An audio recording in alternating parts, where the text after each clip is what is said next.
Hello and welcome to Saturday night with the NBA on 2K Sports. An exciting game on the way. This is Brian Anderson, joined by Grant Hill and Richard Jefferson. Allie LaForce will be our reporter from the sideline. And guys, this is the first they're seeing of the 76ers this year. Yeah, we saw how combative yet enjoyable last season's series was. Two very excellent teams going at it. It's always a marquee matchup on the schedule. I think it's going to be another fun set of games between them this year. You know, only two players have won both MVP and Sixth Man of the Year honors. Bill Walton and James Harden. What's interesting is that they won Sixth Man of the Year at very different stages. Harden was 22 and still growing as a player, while Walton was 33 at the tail end of his career for the Celtics. Well, the great ones make their mark in the playoffs, and Jimmy Butler has certainly done that. Some Herculean performances when the chips were down. And it's Miami's ball. A tough loss coming against Boston in their last game. I thought they might have had just enough to take that game, but it was just too little, too late. Now here's Harris. A steady force on their offense, recording around 14 and a half a game. And granted, last year's playoffs, Jimmy Butler became the first player since Jordan to author multiple 40-point, 4-steal games in a single series. Oh, and in 2020, the third player ever to record a 40-point triple-double in the finals. I mean, just legendary stuff. Hero for three. Miami, no good that time either. 0 for 3, not the start they're looking for. Embiid's shot is good. Capable of playing either guard position. Harden's sense for when his teammates are open is ridiculous.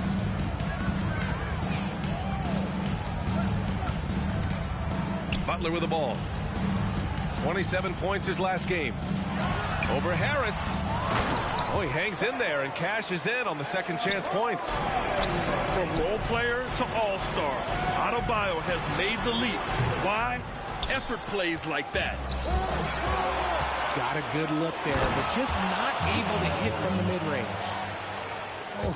Oh, that has to hurt if you're the defense. Harden getting fancy with the jam. Harris on the wing. Outside Harden. Pass to Tucker. Outside Harden. Offline with a three. Miami trailing. When you think of the 76ers, Richard, they've had so many Hall of Fame players. Allen Iverson sticks out to me. Growing up, I loved watching AI play. And then when I entered into the league, I was competing against him. If you grew up in the 90s or 2000, AI was the guy that just kind of changed everything for you. Miami, no good that time either. Melton outside. There's the three. He can't get that one to fall. And Miami will go the other way with it. Played it in with a nice touch off the window. A tremendous facilitator out of the wing. Butler finding the uncovered man.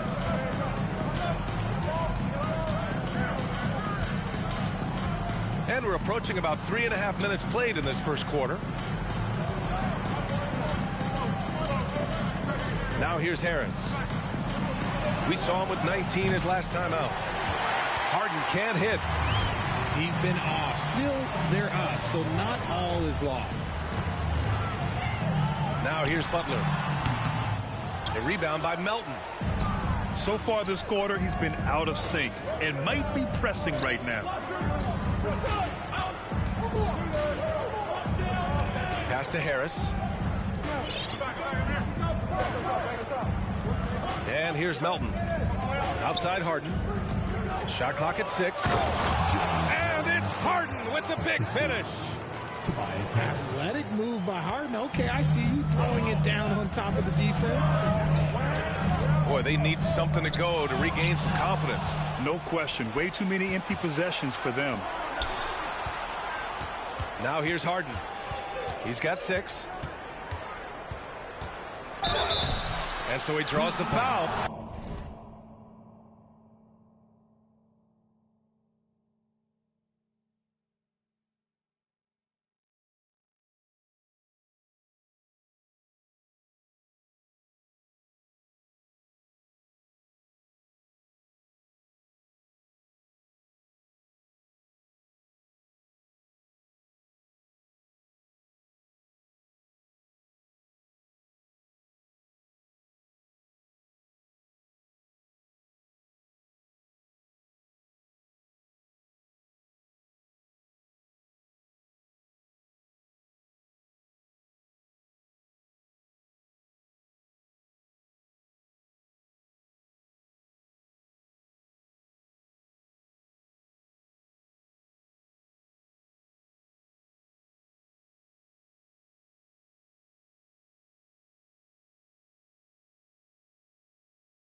Headed to the line to shoot a pair. And Harden, a former league MVP, 3-time scoring champ. Grant, the only thing he's missing is a title. Yeah, B.A. I mean, it would only help cement his legacy. For years, he'd carry his team only to run out of gas in the playoffs. But postseason success counts for a lot when it's all said and done. 8-second difference between the shot clock and game clock. There's a screen by Love. Inside. Back to Vincent. Oh, he finds himself wide open and drills it. Such a smooth pass. His basketball IQ allows him to see the floor so well and get it to open teammates. Here's Harden. Outside Tucker. Back to Harden. Takes the 3. That misses. Would have counted had it gone. And so the first quarter is in the books. The Sixers on top, up 4. And back to the start of the second quarter in just a moment. Here comes the Sixers, everybody. Let's get loud. And for those of you just tuning in, second quarter action is where we are. And looking at what we've seen from the Sixers, what do you guys think? Oh, what I love was that first quarter was all about leaking out and capitalizing in transition. It leads to some easy buckets, and I think it's given them control of the pace in this one. Butler can't get it to go. Oh, man, he can't get anything to fall. You can feel his frustration. Yeah, right now, he's just in his own head. Not much you can do to try and push through it. And he continues to cast away, but the results just haven't been there tonight. A shot from the low post is good. When you draw as much contact as Butler, you have to be able to finish through it. Jimmy mastered that art a long time ago. Harris's shot is good. Well, as you know, Grant, this game can be so hard on your body. As a player, how do you determine the difference between being hurt versus being injured? That's a great question, B.A. Look, sometimes as players, you need someone to protect them from themselves. Today's game, the teams today are so smart about protecting players and preventing things from getting worse. But it really comes down to the players, the doctors, the team overall, just being smart and having a big picture about the injuries. Now here's Harden. He has 7. From deep, Melton. Another 3 for Philadelphia. It's turned into a showdown here. Dueling from distance. Take that, he says. I see your